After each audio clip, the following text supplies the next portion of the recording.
Okay, we're alive. Hi, this is William Ramsey. Welcome to William Ramsey Investigates. On today's show, I have a very special guest. His name is Antonio Salazar-Hobson, and he published a really fascinating memoir on March 31st, 2022. The title is Antonio, We Know You, and he's had a remarkable life. He started as really in the agricultural field, picking fruit and cotton as a young man of the 11th child of 14 children. But he's going to talk more about this arc. He's met some really remarkable people and done remarkable things. So I'm glad that he's agreed to the interview. So Antonio, and he's going to do some readings from the book as well. But Antonio Salazar-Hobson, welcome to the show. Thanks for agreeing to the interview. Well, thank you so much. It's a great honor to be with you today. Your coverage for decades of very progressive causes is very impressive to me. Oh, Um, my name is Antonio Salazar-Hobson, and I've written a book entitled Antonio, We Know You. It's a book about family love, family reconciliation, Chicano cultural pride, the labor movement, faith, all beginning with my kidnapping at age 4.5 in front of my siblings by white pedophiles, and obviously that led to several years of intense difficulties, but I survived, and I just wanted to say that the only reason I survived is that my mother, Petra, uh, Salazar Bailon, took extra care of me because I was a mute child. And she showed me how to love. And but for those 4.5 years, uh, without having that, I would have not been able to make it. But that was my North Star that assured me that I would come home.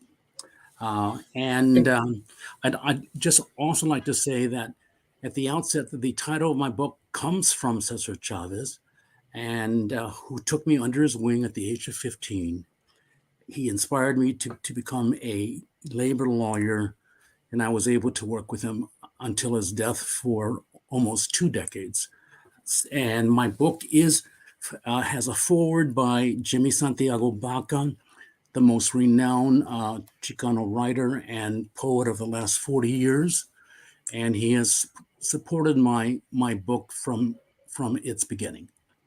So and maybe we could start at the beginning. What was it like growing up in that family in an agricultural section of Arizona? Can you talk about before your abduction, what life was like?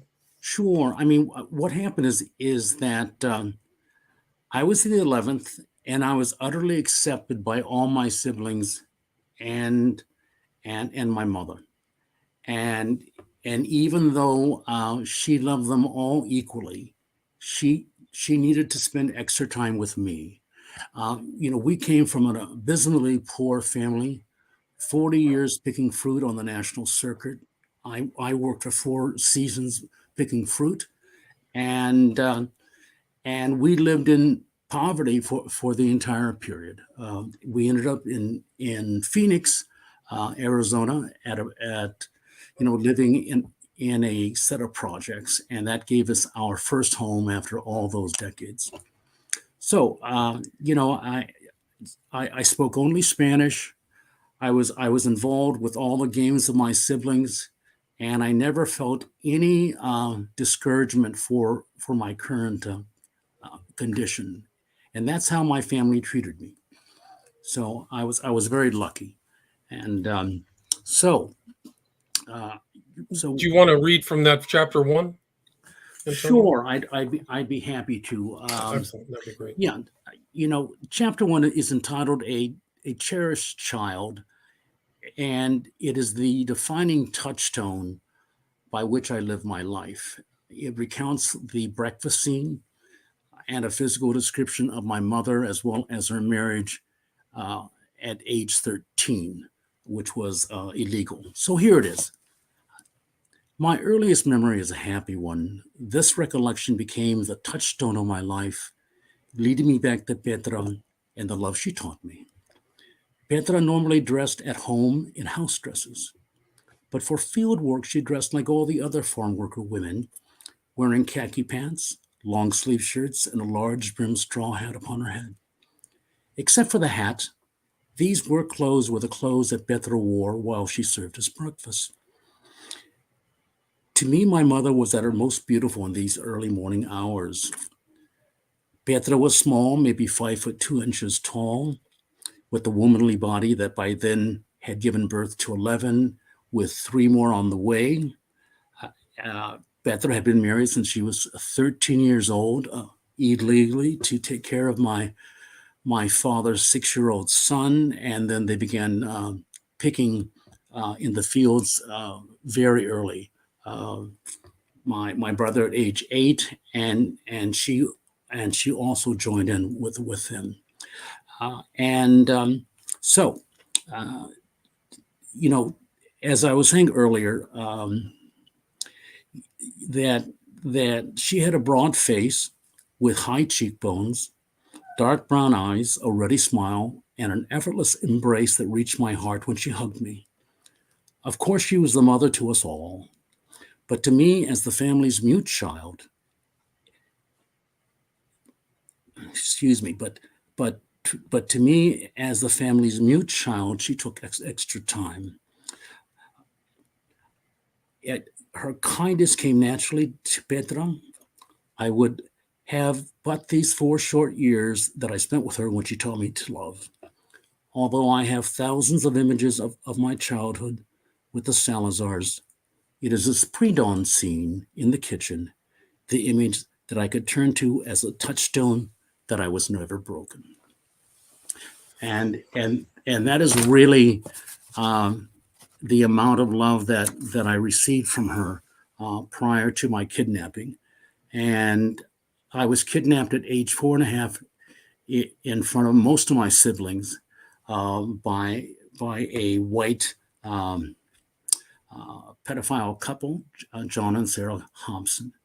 And so I was. They sorry to interrupt, but they groomed you and your family too. So they started some type of like the classic steps, like hi, meet your family. Can we take him for the weekend? That kind of thing. Yes, absolutely. They groomed my family for 6 months. They were bilingual. They tried to give us or shower us with gifts to further entrust them. But when I was stolen, I had already been affected by their treatment, and as I said, and what was important to me as a poor monolingual child coming from a very poor family, there was no effort by the Arizona Police Department, Phoenix, to make any search for me. And that is that is actually the same story that most children of color and their families endure. Had I been a white child, then the level of investigation would have been enormous. They would have put tremendous resources in trying to find me, and I would have been found. But because of the racism, that was not mine to have. And this was in the early 60s, correct? Yes, I was taken in 1961, and I was with the Hobsons basically through 1971. So 10 years. They took you to California to Hemet, right? A different jurisdiction. Yes. So, and I mean, you really endured horrible abuse. Yes. I read the book, and I mean, I'm sorry that you went through all that. Mm-hmm. So you endured for a time, but they were kind of networked into kind of a pedophile network. So this is kind of this trafficking that's happening today, even happened back then in the 60s. Yeah. So you were abducted and trafficked, right? Yes, that's correct. And I mean, one extreme example is I was sent away for 3 summers to a ranch by myself, which was a front for pedophiles. and just abandoned there and picked up 3 months later. And that occurred for 3 full seasons. So, my John and Sarah Hobson, I'm sure, made plenty of money off my services. And it was only after my abuse was discovered by a gay ranch hand uh, who said this was unacceptable, and he stopped it overnight. And that was my first intervention in my life. And you kind of had guardian angel. You were very fortunate. You had a number of guardian angels and helpers that helped you on the way, right? Would you Yes, agree with that? yes. What my only choice when I was a young boy was to run to whatever Chicano family I could find and get a taste of my culture and remind myself of my Spanish, and that was important. Uh, but you know what was more important was that I had a North Star to survive. I was absolutely convinced that with my mother's love and all the thousands and thousands of images that I carried with me of my family, um, that that I had plenty to keep me occupied, and and I also needed to find a way to communicate with my family daily. And I have a section here that is about it is which is about the Adobe burial grounds, and I'd like to read it to you now if I could. Please do. Please do. Okay. Um, this story recounts how I buried and reburied my family every day as a way to remember them. So it starts like this: the most visceral the most visceral memory I have at the Adobe house begins at my favorite orange tree. It was old growth, a mighty tree to me, with an unusually large canopy. I used my canopy to make my own private room away from the Hobsons. It was a place where they never came to visit. I sought solace, not knowing what to do, but finding my mind and my heart turned towards anything that might help me get in touch with them. I would sit under the orange tree, and eventually I came up with the idea of collecting the spare and broken adobe bricks alongside my home to place under my tree. They were heavily weathered after decades of exposure, old and crumbling. And I used these bricks in a way that absorbed most of my attention every day for 2 years. I started to form my own collection of abandoned bricks into an arrangement that symbolized each member of my family. As I began to bury the bricks near the trunk of the orange tree, uh, I miss my family so intensely that I wanted to have a way to regularly visit and talk to them, to let them know I was still alive, that I missed them, and I would be coming back. And as I began to build what eventually formed in my head as a burial yard, the inspiration to do so came from some unknown place and quickly took over my imagination. I made sure that I had enough bricks for each family member, 13 siblings and both parents. I laid them out without names since I did not know how to read or write Spanish. I made holes in the ground deep enough to hold each brick. I then finally buried each one by placing them in the graves using only 2 inches of ground cover, then patting the earth down upon each one and ending the day. I initially buried them in a very haphazard family fashion. When I returned to the tree the next day, I began the process all over again. It was deeply reassuring to me and quickly developed into a compulsion. Um, as my burial imagination evolved, I realized that I needed to organize the actual burial ground a bit better. Suddenly, it became clear to me that each of my parents needed to have their own place. I was psychologically compelled to engage in the reburial of my family every day, a ritual that both soothed me and connected me to my lost Salazar family. Once I realized the need for better organization, I I got an unexpected calmness of mind.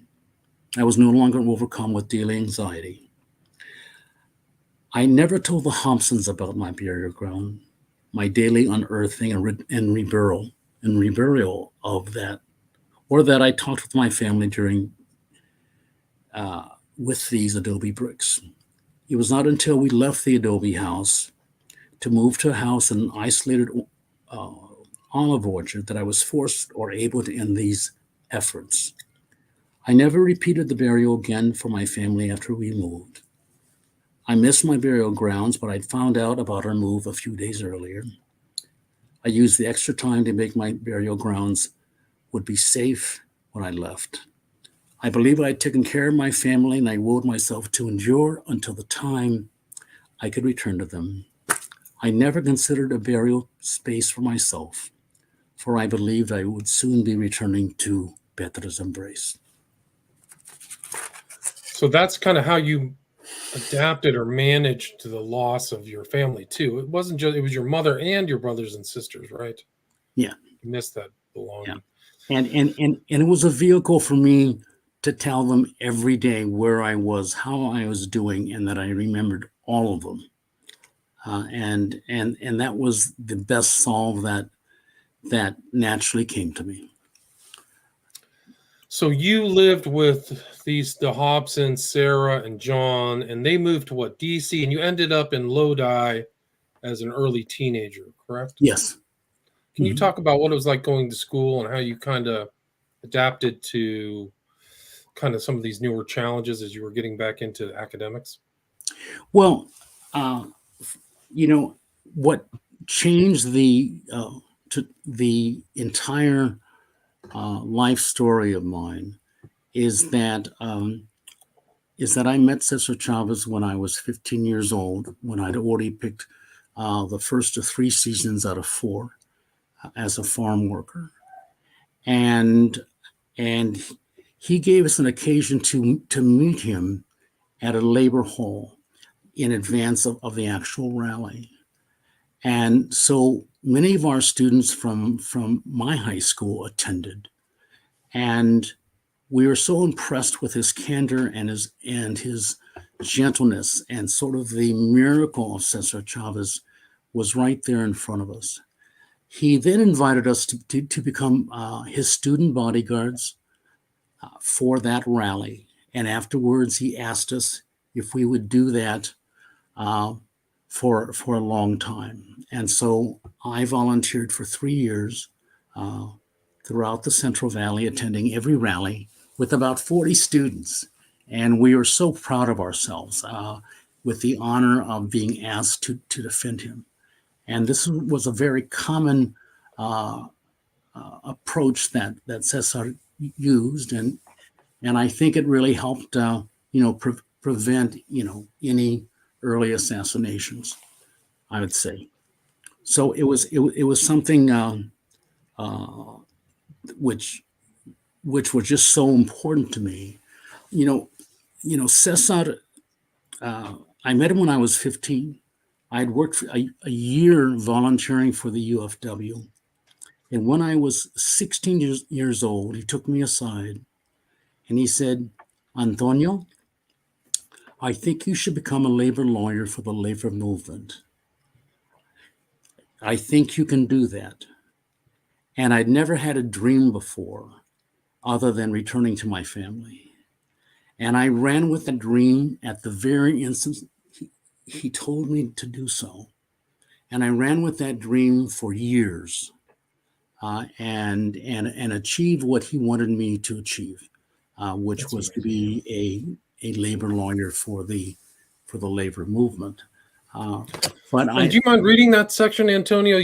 There's a section in here from chapter 15 about meeting Cesar Chavez, because I don't know if people talk about him enough. Maybe you could well, read that if you don't mind. I mean, I can give you a summary of it, but I would Okay. particularly like to emphasize the other major factor that Cesar offered me in my life, which transformed my life. I met him in April of 1970 for the first time with a group of students. And when he arrived, he said that he wanted to hear 5 minutes of introduction from each of us. And I told him the same story I had been telling people for years, that I'd been adopted by John and Sarah Hobson, because that's what I was forced to say, but that I had a real family, and my family had picked fruit and vegetables for 40 years, and I had as well. And I let him know that I had no ambivalence as to who my family was. And he must have seen something in me that I couldn't see as a young man. And I think he saw promise. And then when I was 16 years old, he made that radical change in my life. And that's the first major benefit I got from Cesar. The equally interesting story is my having to ask Cesar for a very serious favor that, had he not granted it to me, I would have not have been able to finish the rest of my education at UCSC. And this is the scene where I asked Cesar Chavez whether he would allow me to work as a Teamster represented cannery of 2,200 seasonal jobs with high wages in Lodi, California. This is where he said to me, "Antonio, we know you, and that you'll always be with La Causa." He said, "Finish my education," which allowed me to fulfill my dream that he wanted for me. So this is how it begins. After working for Cesar 3 years, including picking strawberries on the only UFW ranch during the 1973 lettuce strike, I needed a key favor. Surrounded by a few of his members, maybe 5 or 6 farm workers, Cesar seemed relaxed and happy to see me again. I was nervous. Cesar paused, as if he knew I had an important question to ask him. I was in front of his other workers, realizing there was no opportunity to meet with him privately as I asked him my core problem. I tried to calm down, to handle my questions with dignity and not to fall apart in front of him. I reminded him of the huge Pacific Coast Producers plant in Lodi, and I told him that without getting this job, I would not be able to finish my education, period. And then I asked him whether I could join the Teamsters so I could secure enough money for my education. I had no idea as to what he would think of me once I made that request. I steeled myself for the full range of potential reactions. I knew that once he said no, I would fully comply, and I told him that. Cesar looked at me quizzically and with affection. This is the last response I ever anticipated. He said in front of the other men gathered there, "Antonio, we know you." He was so quietly enthusiastic with me, completely unperturbed by my question. He seemed pleased at my deference and that I was willing to accept any decision that he might make. Cesar said that the UFW would continue to be my family and that he knew I would continue to fight for La Causa. In that dramatic, matter-of-fact moment, my future ability to survive college was in the balance. Cesar told me to go ahead and sign up for the work at the cannery and use the money I earned to finish my schooling. I was astounded. I had never anticipated a positive answer. Cesar, after knowing me for 3 years, had in fact full confidence in my loyalty. So that was an enormous favor to ask. You know, the Teamsters were our nemesis.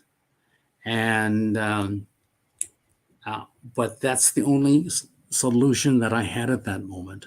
I could not work for just a minimum wage, and but for that, I would have not made it all the way through. So that allowed you to make it to UCSC, correct? Yes. Uh-huh. And can you talk? Yeah, what was that like? I mean, Yes. Lodi. I mean, going back to that central area. It was much different back then than it is now. Very racially segregated, and Cesar is very dangerous work what he was doing, right? Yes, and it was very poor conditions, uh, ill treatment of workers, generally not adequate water, generally not bathrooms, and and as an example of the wages I made when I was picking strawberries during the 1973 lettuce strike, I was paid $2 an hour, and for an entire box of 12 strawberries, I made 25 cents. And you can imagine that doesn't go very far. But I lived with a very large Mexican family, and that was very helpful. Lived in a trailer in the backyard, and then in the late afternoons, I conducted a independent study on migrant housing, and I visited every flop house in Salinas, uh, and I would just add that I knew about flop houses. I'd been living in a $3.50 motel under 200 square feet for 4 years that was only visited by truck drivers and their prostitutes.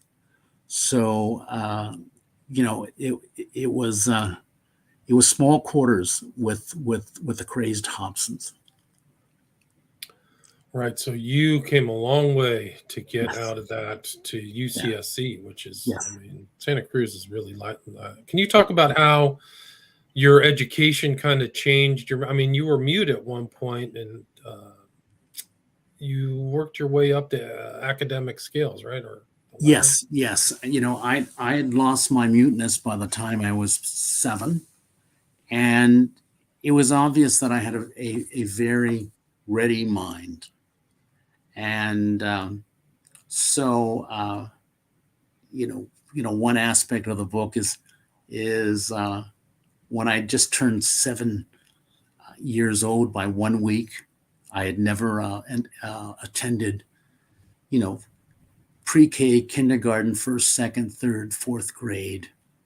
And the Hobsons had me placed in the fifth grade at age 7, simply because I could read at that level. And that was a disaster. And so, uh, but that's the level of pushing that they always forced upon me. Right. So, And can you talk? Yeah, please continue. yeah, and with regard to UC Santa Cruz, I had an excellent education. Um, I was able to get a degree in Latin American studies with honors.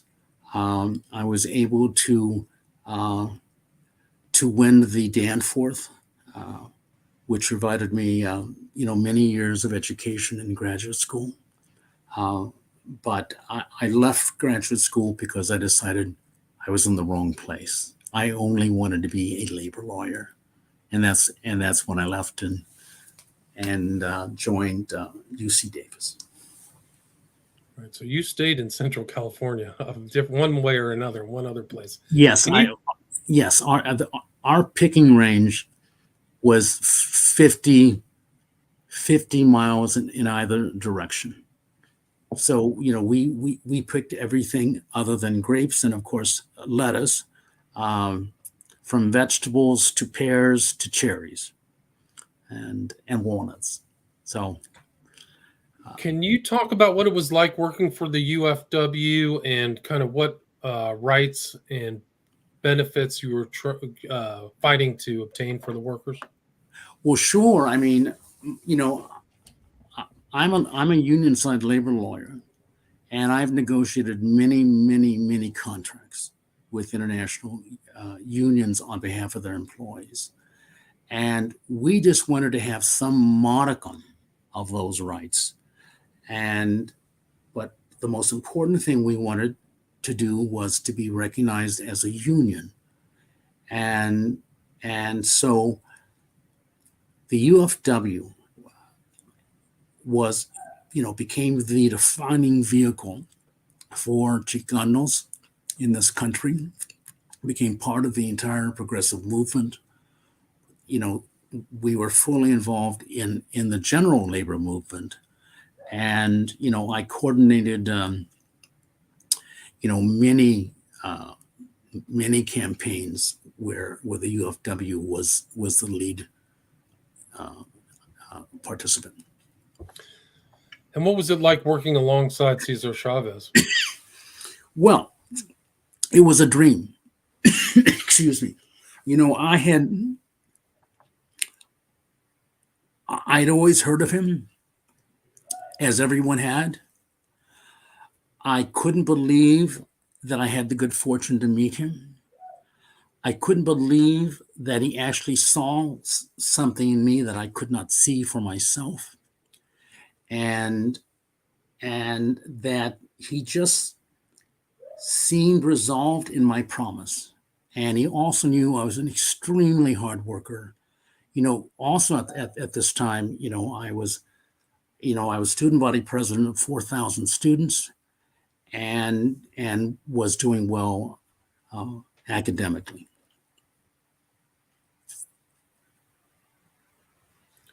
Right. So you spent a lot of time and you were able to make it back and connect with your birth family, right?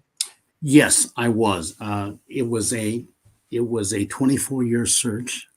My only goal was to see my mother Petra alive, and of course, get to know my siblings.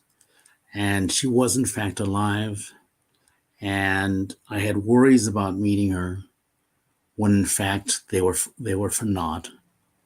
All she wanted was, her hope that I spoke Spanish, which I did, and that she could instantly recognize me as her son. That took about 20 seconds when she met me, and it was just a very precious, kind moment, moving, and so I at least reached that far. Interesting. And you're kind of a longer in life convert to Judaism too, right? Yes, Can I've you been a talk a little bit convert about for that? yes, I've been a convert for 30 years. I have married into an entirely Jewish family. I'm part of the Reform tradition, and it was a faith that seemed to fit all my needs and values, and I've been treated kindly by the Jewish community as well. So it took me a few years to think about it, but it's now been 30 years, and it has become my faith. And you've just had an amazing arc of your life from really just the darkest. And when I think of your story, I think of other people who are in circumstances similar to your childhood. Like this trafficking is still happening, which is really sad. And you're really a fortunate person to thrive at the other end. Yeah, So hopefully but people can learn from this story. yeah, I wrote this book for two reasons. One was to express my love for my mother, and then the other reason was to reach out to children who have suffered abuse of any kind, to remind them to protect their hearts, to remind them that they can still love in their future, and to not be fully controlled by what happened to them. That doesn't mean that we don't go through a great deal of pain, but to have the hope always that it will get better. And it is my belief that my example will give people strength, and that was a big purpose behind my book. I'd like to emphasize that my book is not focused on sexual issues. Yes, there is a very severe period of early childhood abuse, but that is it's just a mere backdrop. You know, my story is about pride in my culture, perseverance, return to family, and my 40 years with them. So, uh, I just hope that my book is inspirational and that people, you know, use what occurred to me as a background, but then to really um, get down, into the sort of uh, hopeful moments which actually dominate the book itself. Yeah, great. I mean, it's really an amazing book, amazing story. And the best place to get it right now is on Amazon, and there's a hardback coming out. There's a lot more in this book, a lot more stories about your marriage and kind of your career. The best place, Amazon right now, and the hardback's coming out, you said? Yes, that's correct. And exactly. Gotcha. And so you can, next month. and do you have social media or if anybody wants to contact you or ask follow-up questions? Yes, yes, I do. I've people can contact me at a Salazar hb@comcast.net. I have a full social media team and an advertising team who served me well. So email is the best way to contact you. Yes, exactly. Gotcha. Okay. Well, thanks so much for your time. Thanks for writing the book. It's really inspirational. Again, the title is Antonio, We Know You, a memoir by Antonio Salazar-Hobson. Thanks so much for your time. Oh, thank you so much. I appreciate being here. All right. Awesome. Thank you.